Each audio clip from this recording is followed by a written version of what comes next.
Paz, irmãos, shalom, paz do Senhor, graça e paz, da forma como você achar melhor, como você preferir, amém?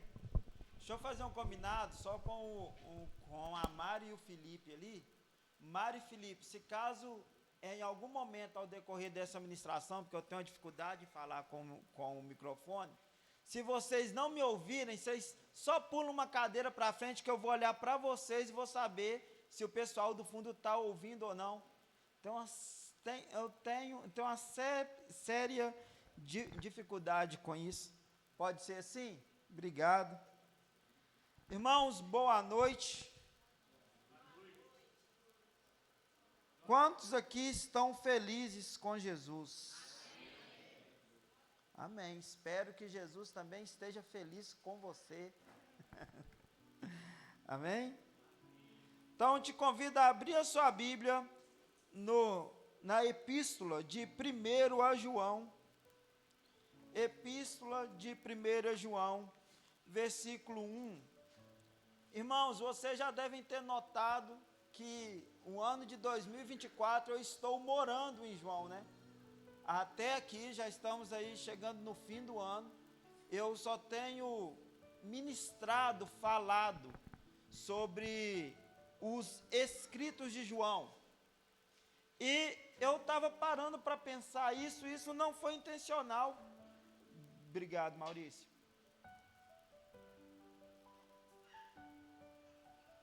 Isso não foi intencional, mas foi algo natural.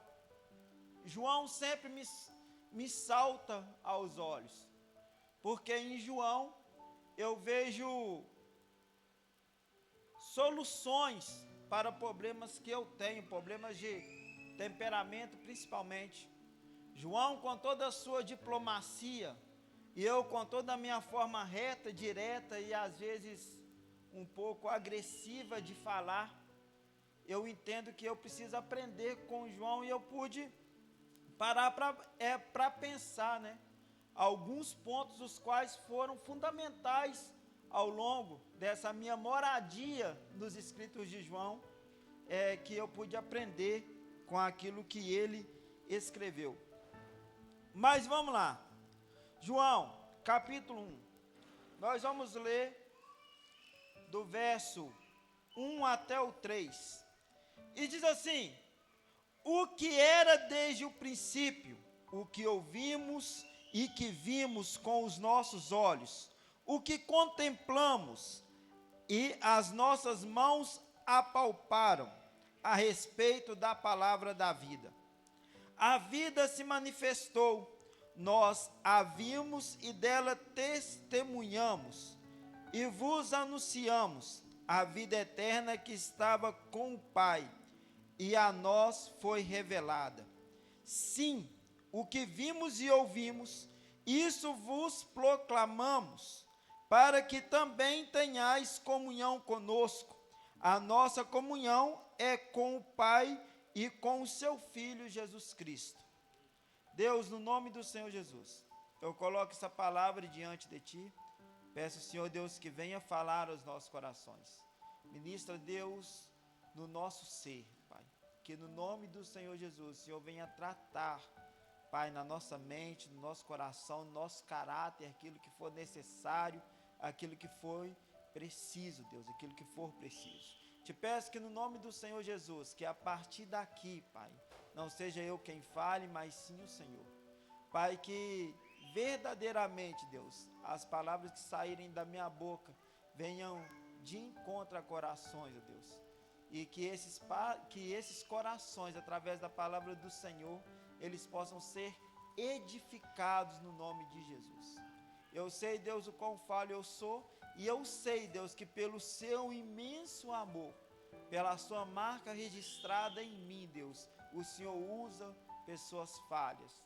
Então, em nome do Senhor Jesus, que em mais uma oportunidade, Deus, isso venha se cumprir neste lugar, no nome do Senhor Jesus. Amém. 1 João. Primeira coisa que nós temos que saber sobre o contexto. Israel e os seus contextos, né? Então, Nessa altura a qual o 1 João foi escrito, tudo indica, não é um fato acertado, mas tudo indica que Pedro, Paulo já haviam sido martirizados, eles já haviam morrido. A igreja já tinha perdido 2 dos seus principais líderes, e só restava João.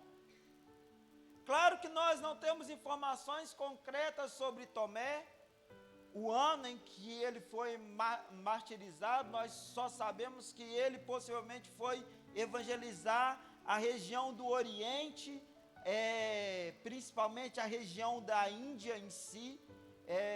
Tomé andou por lá, proclamando o Evangelho. Nós sabemos que Filipe foi jogado de cima do pináculo do templo, ou seja, ele ficou mais centralizado em Jerusalém, e João ele exerceu um papel mais focado dentro da Ásia Menor, né, que é as 7 cartas, que é as 7 igrejas que são referidas lá no Apocalipse, as 7 cartas a qual nós vimos recentemente, naquela série das cartas do Apocalipse. Então, o ministério de João, ele vai se desenvolver nessa região da Ásia Menor. Lembrando que não existia uma igreja de um e uma igreja de outro. Exemplo, quem vai fundar a igreja de Éfeso vai ser Paulo. Quem vai pastorear essa igreja vai ser João. Então, eles tinham uma parceria, não havia divisão na igreja do Senhor Jesus Cristo. Não tinha partidarismo, não tinha grupinho de igreja de um ou de outro, onde o outro não poderia ter uma voz ativa. Não existia isso.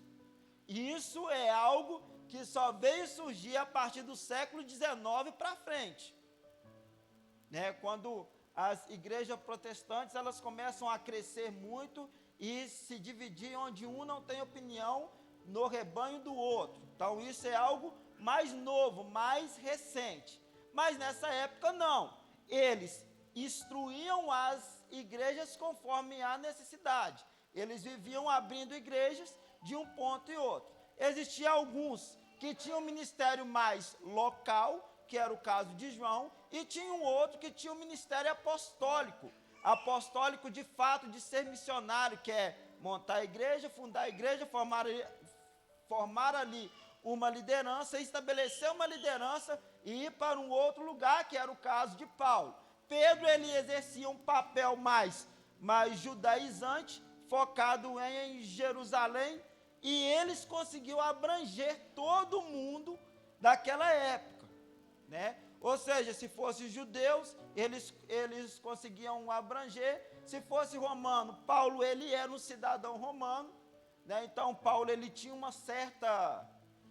certos privilégios dentro de Roma, do Império Romano em si.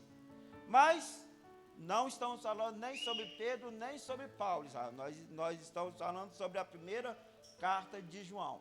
Como eu disse, os demais apóstolos possivelmente já tinham morrido, já tinham ido para a glória, já tinham sido martirizados, já haviam encerrado a sua carreira, e agora só restava o mais jovem de todos os apóstolos, que era João. João esse que vai se converter lá no princípio, entre 15 e 20 anos, em determinado momento ele e mais um amigo encontram Jesus e perguntam: nós queremos te seguir, onde o Senhor mora? Então a partir dali João começa a seguir, se torna um discípulo de Jesus. E o que estava acontecendo aqui no final do século I da nossa era, do século I depois de Cristo?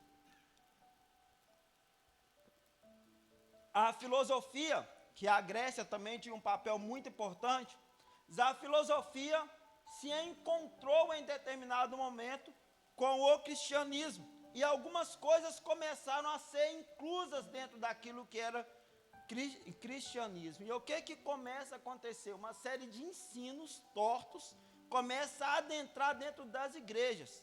Então João, vendo que esses ensinos estavam adentrando dentro da igreja, ele vai tomar, ele vai ter a responsabilidade de, como testemunha ocular de alguém que foi discipulado por Jesus, que viu Jesus ser condenado, crucificado, viu Jesus ressurreto, viu Jesus ascender ao céu. Esse mesmo João vai falar: não, peraí, o que estão ensinando para vocês é errado, e eu vou ensinar para vocês, vou relembrá-los aquilo que é a verdade, aquilo que Jesus de fato é. Então, nesse tempo, os gregos, alinhados a uma linha filosófica chamada gnosticismo, não vou entrar nesse mérito de palavras difíceis e muitas definições, não, mas só para você saber, e se caso quiser estudar em casa, fique à vontade. Então, o gnosticismo estava avançando para dentro das igrejas, trazendo um ensino pautado nas ideias de Platão, e estava deixando aquilo que Cristo ensinou de lado. Então, João, ele vem e começa a escrever. A primeira coisa que ele vai escrever vai ser o Evangelho de João. Então, o Evangelho de João também foi escrito para combater essas ideias, para mostrar que Jesus, de fato, ele era o Filho de Deus, porque os mestres, os doutores que tinham surgido dentro da igreja, eles estavam ensinando que Jesus, ele não era um Filho de Deus. Então, já estava distorcendo tudo. Então, João, ele vai, escreve o seu evangelho. Após isso, ele vai escrever a primeira carta de João, segunda e terceira carta de João. Após isso, ele vai ser levado para a ilha de Patmos, é onde ele vai escrever, né? Claro que é uma revelação de Deus, o Apocalipse. Mas só que nisso, ele começa a combater essas ideias. E eu gostaria de compartilhar com você, só para não te deixar perdido em todo esse contexto, quais eram as principais ideias do gnosticismo. O gnosticismo, ele defendia uma ideia chamada de dualismo. O que era isso? Segundo eles, existia um Deus que era puro, um Deus que era bom, e esse Deus criou tudo que é espiritual. E abaixo desse Deus, em uma hierarquia, existia um segundo Deus. Olha só a loucura. E esse segundo Deus, chamado Demiurgo, esse Demiurgo criou tudo aquilo que é natural. E esse Demiurgo, como ele era um Deus mau, não tão bom assim, ele criou um mundo corruptível, e que ninguém nesse mundo natural era capaz de acertar algo, porque foi criado por um Deus corruptível. Agora imagina João, que andou com Cristo ouvindo: espera aí, a igreja que eu lidero, a igreja que eu pastoreio, o povo está aprendendo isso? Não, vou me posicionar. E João, com toda a sua diplomacia, que só ele tem, gente, só ele tem.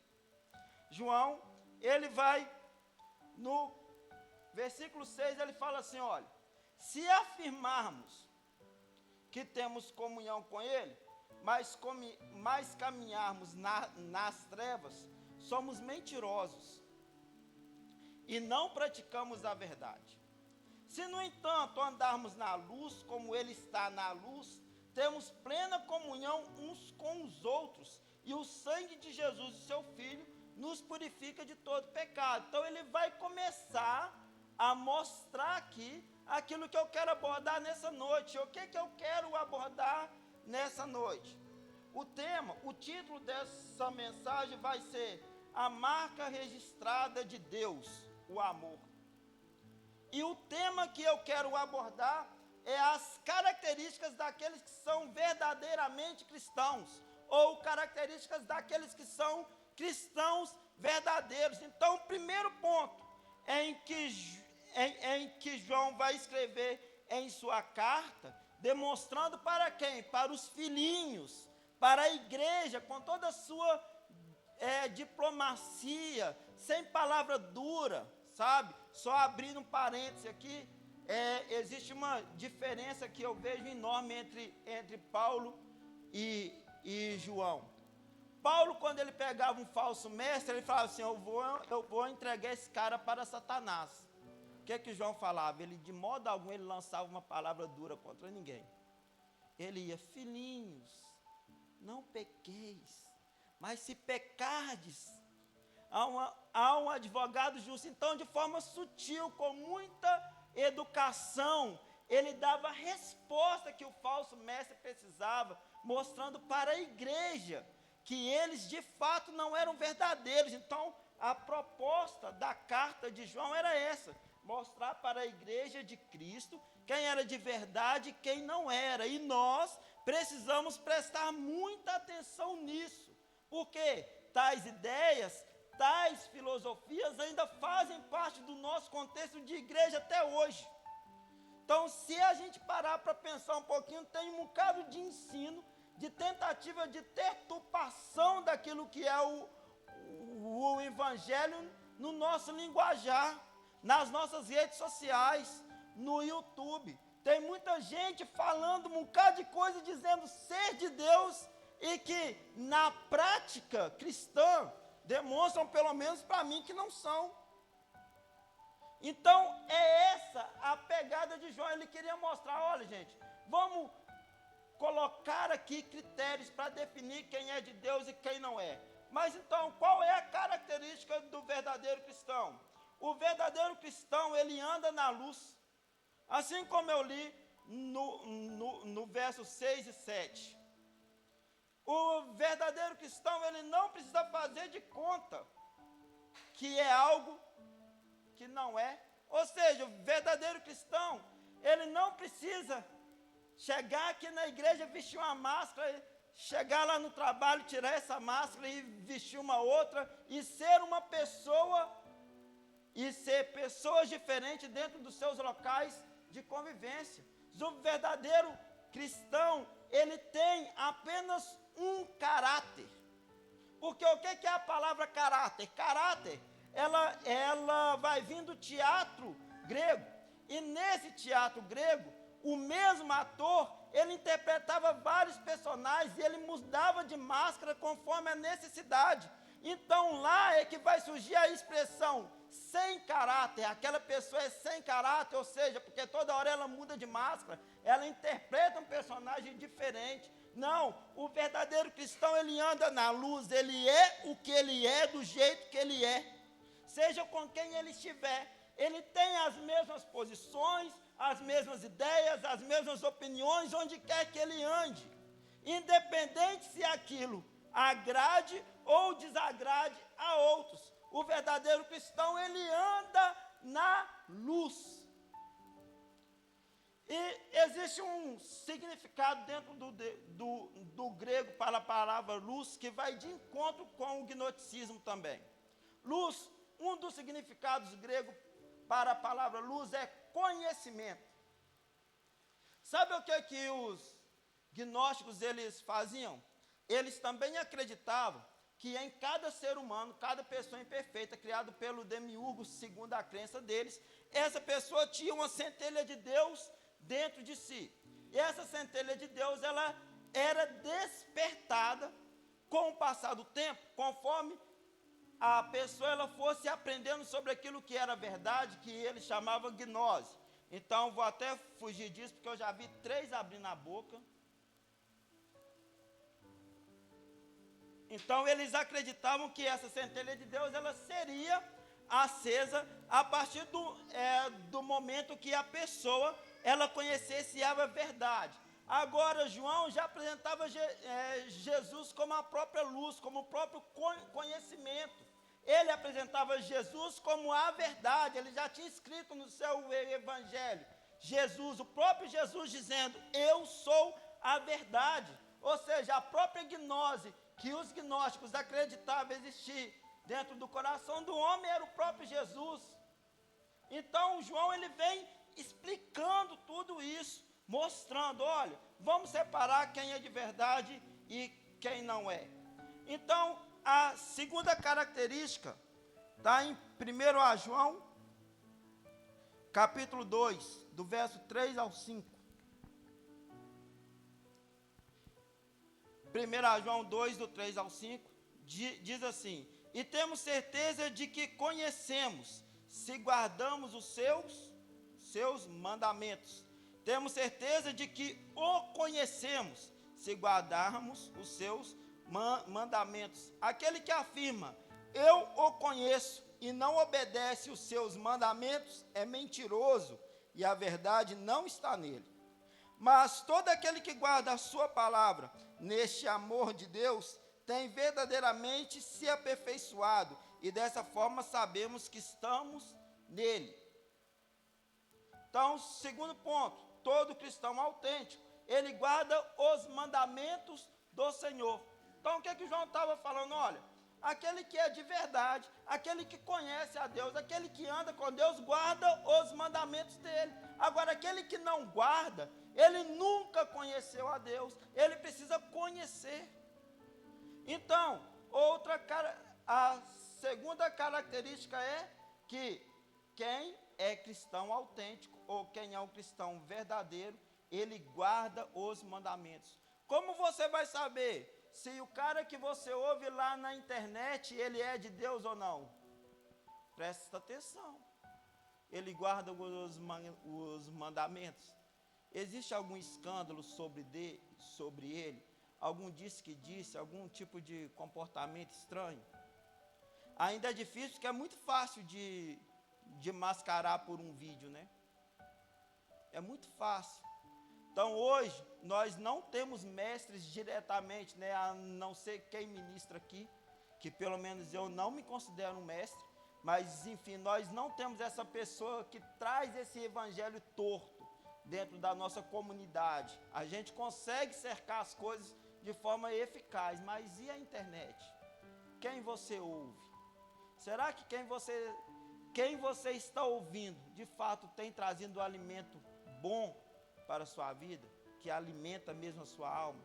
Será que aquela pessoa é uma pessoa verdadeira? Eu não posso acusar, mas eu tenho o direito de desconfiar. Então, é necessário olhar, guarda os mandamentos, ama a Deus acima de todas as coisas, ama o próximo como a ele mesmo.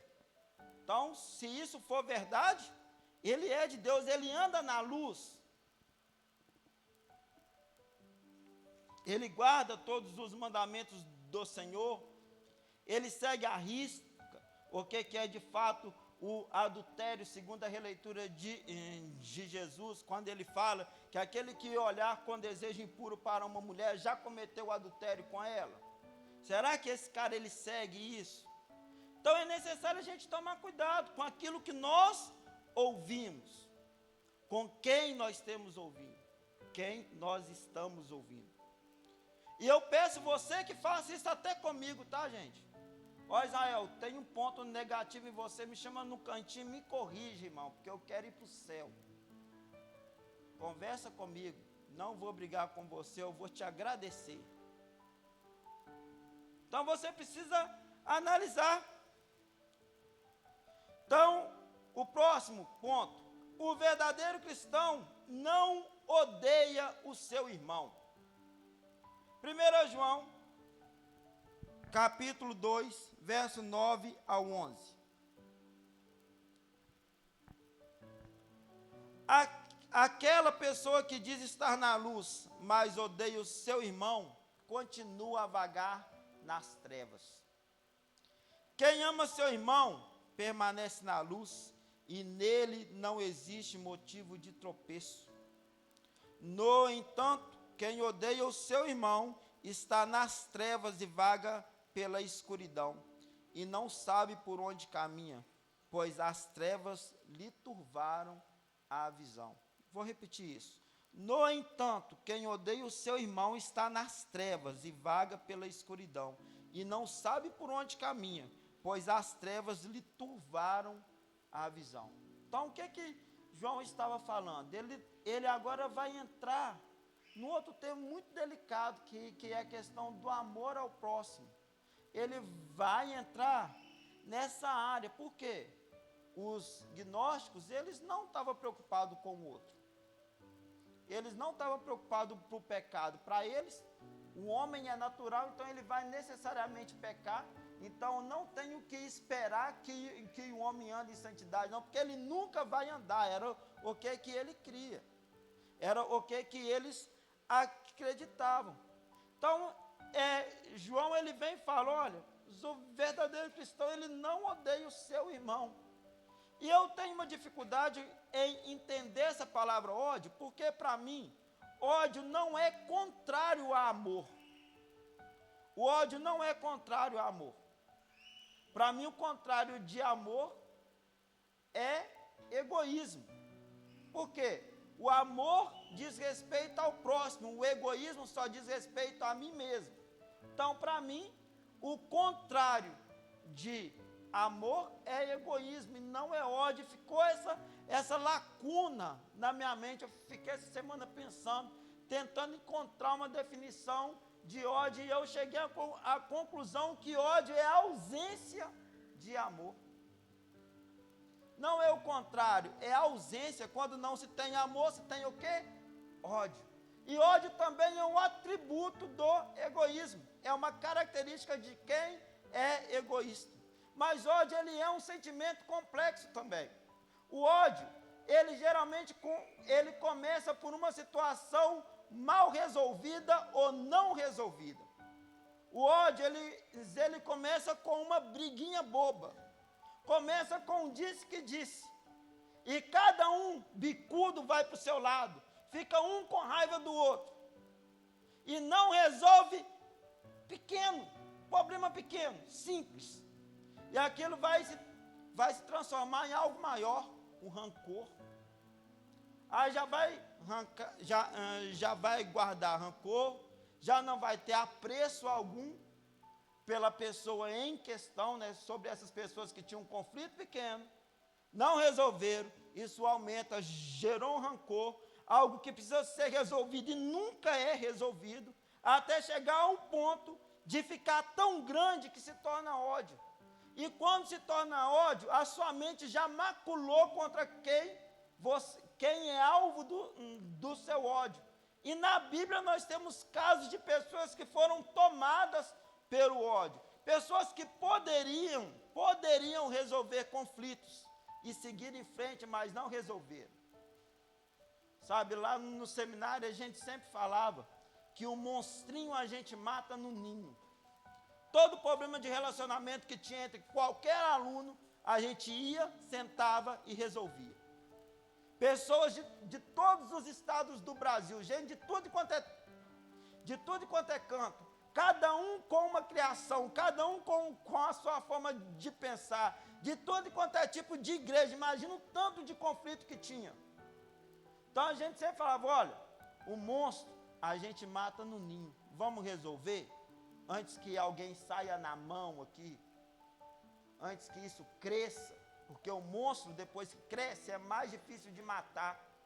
Então a gente sempre ouvia, gente, mata o monstro no ninho. Então o ódio, ele é um monstro que cresceu demais. É uma situação mal resolvida. O rancor guardado, que se arrasta. Resolva suas questões, irmãos. Por menores que sejam, resolva as suas questões. Não deixa crescer. Não deixa ficar do seu tamanho. Resolva. Problemas são para ser resolvidos, não é para ser guardado. Você precisa de resolver esses conflitos. Aconteceu um conflito lá no início. Lá no início acontece um conflito entre dois irmãos. Abel, ele oferece ao Senhor uma oferta, Deus, ele recebe a oferta. O seu irmão Caim, tomado de inveja porque Deus aceitou a oferta de Abel e recusou a sua própria oferta, ele vai ter um sentimento de inveja. E o que ele vai fazer? Aquilo vai se tornar numa raiva contra o irmão. Ele procura o irmão dele, olha, vamos resolver, eu estou com raiva porque Deus não aceitou meu sacrifício e aceitou o seu e tal, e Deus já falou comigo que o pecado está à porta, cabe a mim resistir, vamos resolver isso aqui? Não resolveu. O que aconteceu? O sentimento cresceu demais dentro de Caim, e o que Caim faz? Ele resolve da pior forma possível, tira a vida do próprio irmão.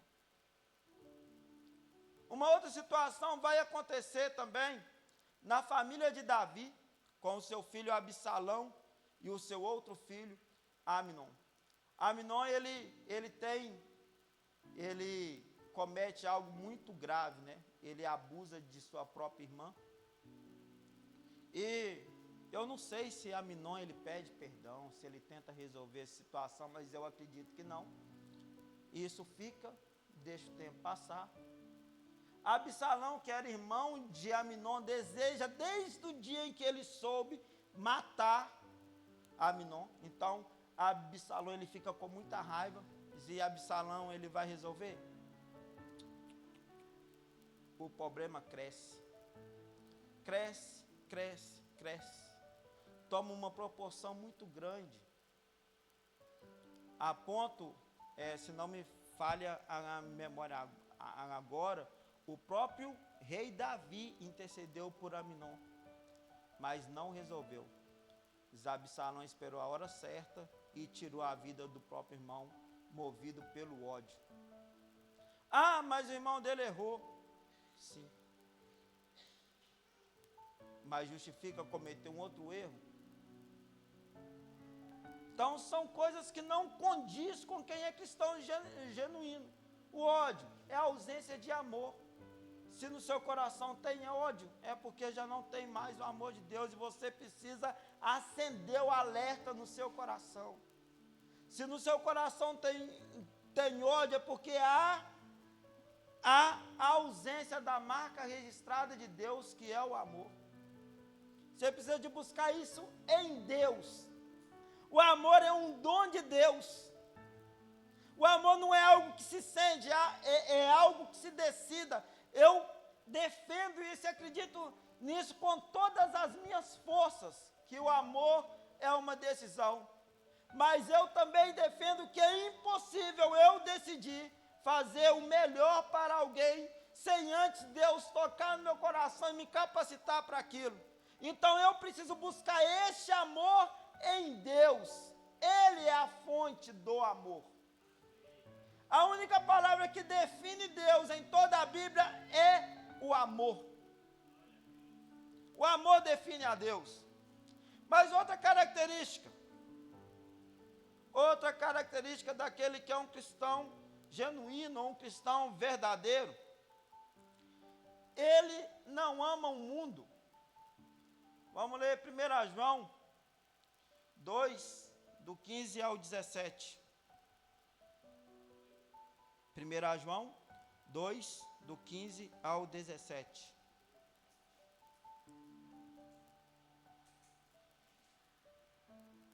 Não ameis o mundo, nem o que nele existe.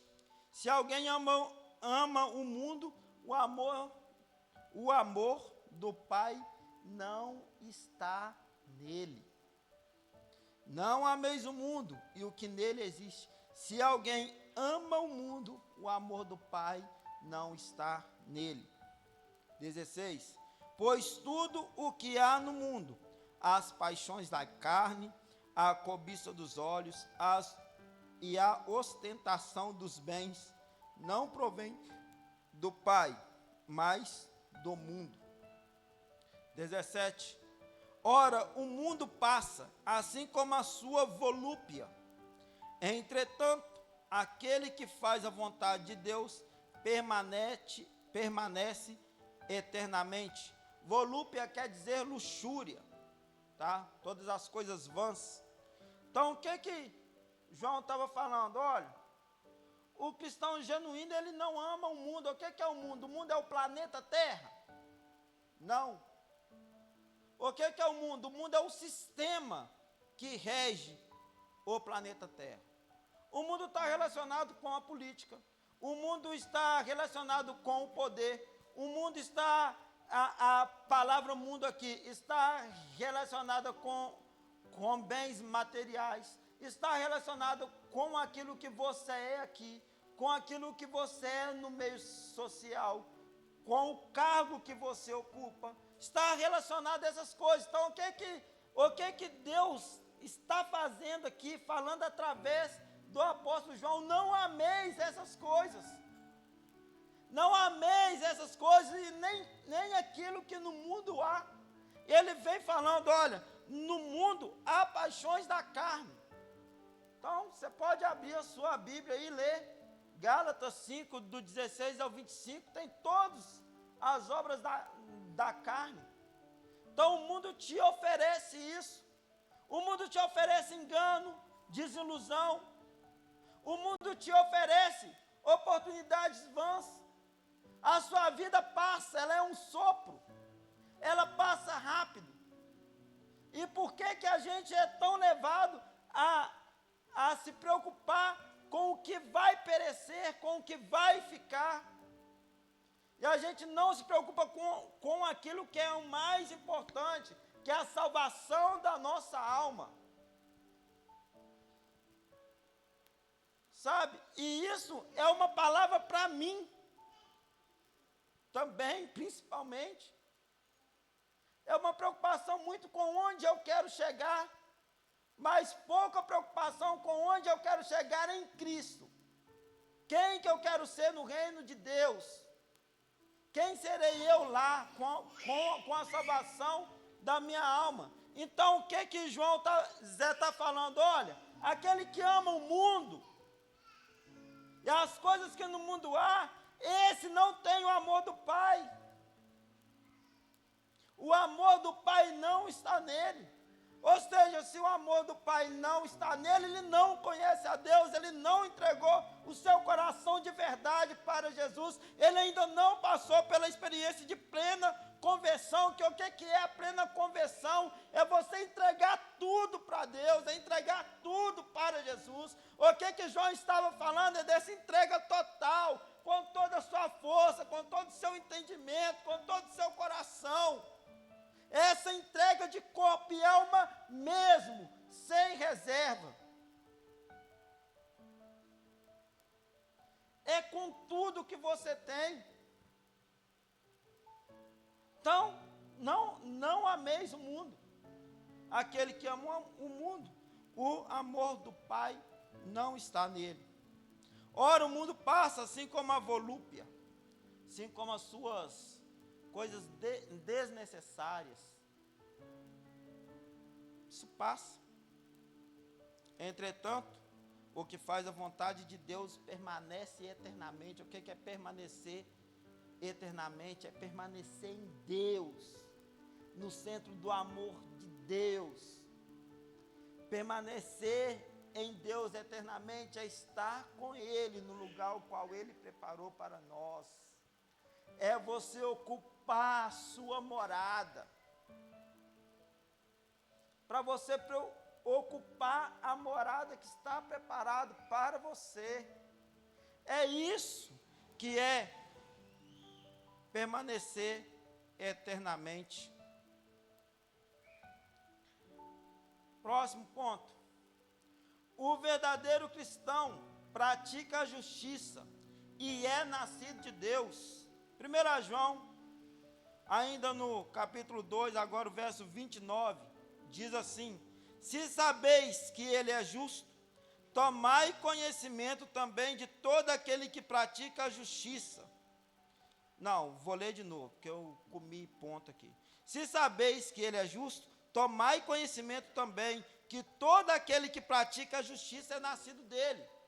Então, todo aquele que pratica a justiça é nascido de Deus. Porque qual é uma característica essencial de Deus?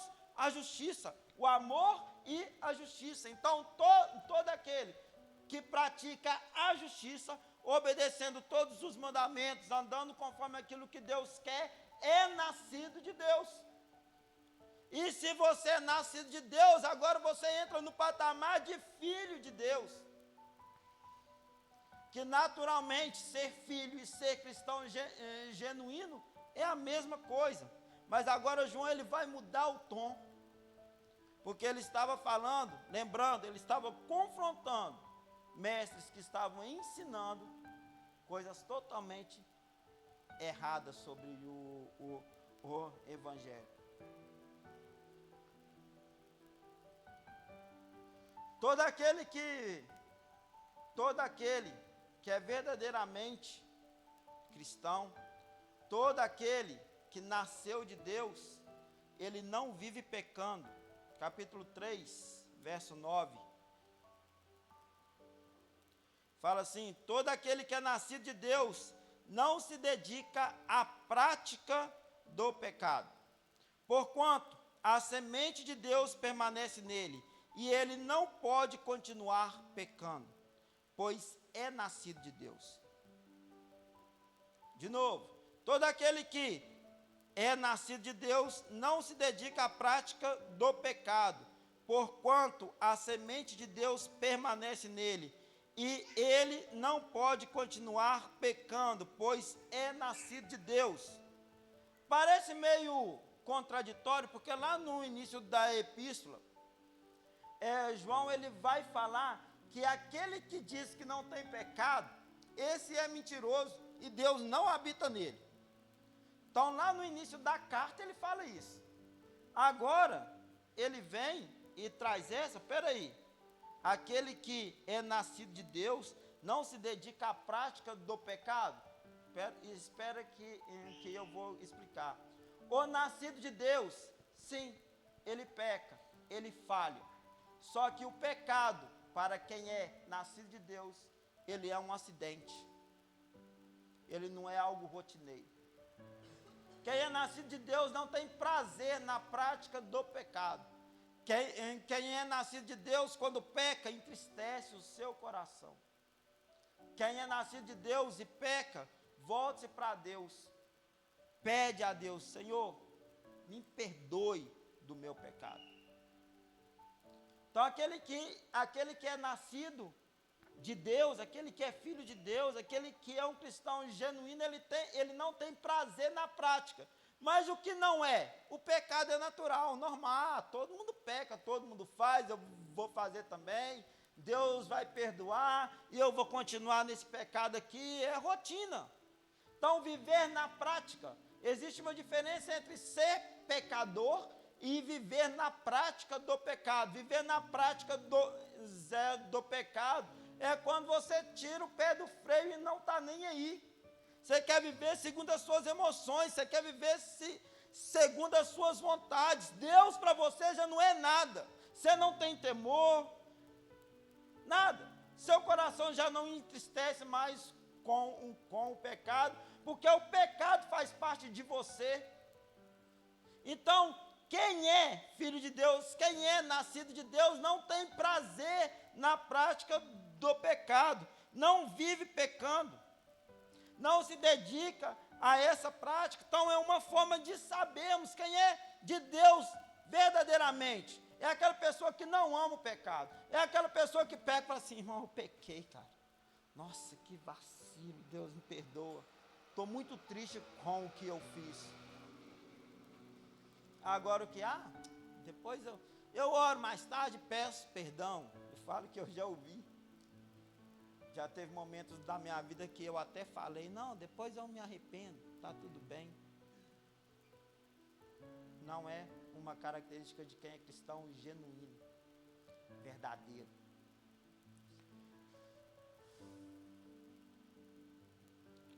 Ainda no 10 fala assim: deste modo, conhecemos quem são os filhos de Deus e quem são os filhos do diabo. Quem não pratica a justiça não procede de Deus, nem tampouco aquele que não ama o seu próprio irmão. Então, João, com o seu jeito diplomático de ser, ele fala assim: olha, você só pode ser filho de uma pessoa, Deus ou o diabo. Se você vive na prática do pecado, você tem por pai o diabo. Você ainda não conhece a Deus. Você ainda não se converteu de verdade. E agora o último. todo cristão verdadeiro ama o seu irmão. 1 João 3, versículo 16. Eu vou ler a partir do 14, tá, irmão? Só para dar uma compreensão melhor. 14 fala assim: nós sabemos que já passamos da morte para a vida, porque amamos os irmãos. Quem não ama quem? O irmão, ele permanece na morte. Toda pessoa que odeia o seu irmão é homicida. E sabeis que nenhum assassino tem a vida eterna em si mesmo. Nisto conhecemos todo o significado do amor. Cristo deu a sua vida por nós e devemos dar a nossa vida pelos nossos irmãos. Vocês compreendem isso aqui? Dar a nossa vida pelos nossos irmãos. E quem são os irmãos? Irmãos são os perdidos, são os que não reconheceram Cristo como Senhor e Salvador das suas vidas. Quem são os irmãos? São esses? São as almas que estão perecendo e indo para o inferno? São esses? Quem são os irmãos, gente? Os irmãos é quem está do seu lado. É quem pratica a mesma fé que a sua. É quem é seu irmão na igreja. Irmão, é isso aqui, é isso que João está falando. Agora lê de novo, tendo isso em mente, que irmão é quem está do seu lado. Nós sabemos que já passamos da morte para a vida, porque amamos os irmãos. Olha aí, ó, olha para o irmão do seu lado e responda para você mesmo se você ama ele. Para você mesmo, se você ama ele. Ó, se você ficou na dúvida, tem que tomar cuidado. Cuidado. Aí vai, olha, nós passamos da morte para a vida, porque amamos os irmãos. Quem não ama, permanece na morte. Você quer permanecer na morte espiritual? Então continua não amando. Agora você quer vir para a vida com Deus? Ame seu irmão, depende disso. Agora o 15, toda pessoa que odeia o seu irmão, ela é homicida, e sabeis que nenhum assassino tem vida eterna em si mesmo. Tem assassino aqui? Homicida? Não, né? Amém. Graças a Deus, eu vi você levantando a mão, até fiquei meio preocupado. E nisso conhecemos todo o significado do amor. Cristo deu a sua vida, e nós devemos dar a nossa vida pelos nossos irmãos. É pelo nosso irmão mesmo. É para quem está do seu lado, sabe? Você tem que dar a sua vida por mim, velho. É um mandamento. É uma característica de um cristão. Agora João estava falando isso. Estava sendo direto, objetivo, com toda a sua diplomacia, amor e carinho. Até parece o Eleni me chamando a atenção lá na escola quando eu faço alguma coisa errada. Toda diplomacia. Brincadeira, gente, ainda não precisou não, graças a Deus. Mas com toda a sua diplomacia, amor, carinho, falando, olha, separa se você é de Deus ou se você não é. Se você tem por pai Deus ou o diabo. Faz com que esses mestres vazem. Presta atenção em quem você anda ouvindo. Porque o amor, gente, ele é a marca registrada de Deus. É impossível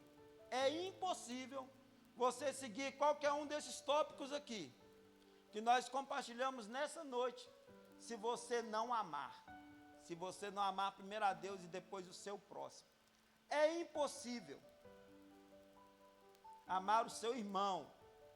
Porque também você não vai conseguir amar o perdido se você não ama seu irmão, que é da mesma igreja que você, que compartilha da mesma fé que você, que dá o mesmo glória a Deus que você, que ouve a mesma mensagem que você, que canta o mesmo louvor que você. Se você não ama ele, você não vai amar o perdido nunca.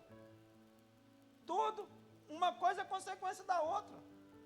Ou então você está lá lutando pelo perdido para ganhar pessoas, mas você ainda não aprendeu a amar o irmão. Você vai ganhar o perdido, irmão, o perdido fica aqui 3 meses, sai da igreja e desvia. Porque você não aprendeu a amar o irmão. Ou seja, depois que ele se torna irmão, você decidiu amar. Então, está vendo como uma coisa ela vai puxando a outra? Então, só para recapitular, características de um cristão autêntico, de um verdadeiro cristão: ele anda na luz. O verdadeiro cristão, ele guarda os mandamentos do Senhor. O verdadeiro cristão, ele não odeia o seu irmão. O verdadeiro cristão, ele não ama o mundo. O verdadeiro cristão, ele pratica a justiça e é nascido de Deus. O verdadeiro cristão, ele não vive pecando. E o verdadeiro cristão, ele ama o seu irmão. Amém? Gostaria de orar por você, orar com você.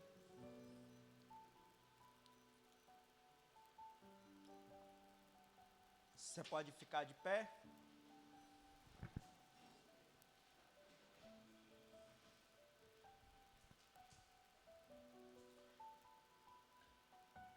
Deus, no nome do Senhor Jesus, eu gostaria de colocar, Deus, cada um dos meus irmãos aqui diante de Ti.